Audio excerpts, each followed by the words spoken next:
ज्याच्याकडे घर नाही आणि ज्याच्याकडे जागाही नाही अशा जो आपला लाभार्थी असेल की नाव आलेलं आहे, त्याच्या नावाने घरकुल आलाय पण जमीनच नाहीये, असा जो कॅटेगरी असेल याला जमीन द्यायचीच. त्याकरता गायरान असेल तर गायरान देऊ, त्याच्यामध्ये हद्दवाढ करून आपल्याला जर गावठाण वाढ करून देता येत असेल तर गावठाण वाढ करून.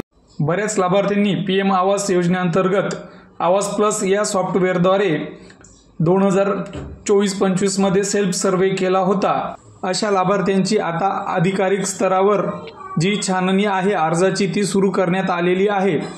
कारण या छाननी अंतर्गत आता बऱ्याच लाभार्थ्यांची जी जागेवर तुम्ही सेल्फ सर्वे करताना नोट कॅमवर जी जागेचा तुम्ही फोटो, घराची जागा तसेच पडीक जागा म्हणजे जी जागेवर घर बांधणार आहेत ती आणि अगोदर राहते घर अशा ज्या दोघही जागा होत्या त्यांचं व्यवस्थित नोट कॅमने जे फोटो काढले आहेत त्याच जागेचा तुम्ही सर्वे अपलोड करावा, जेणेकरून आपला अर्ज हा रद्द होणार नाही.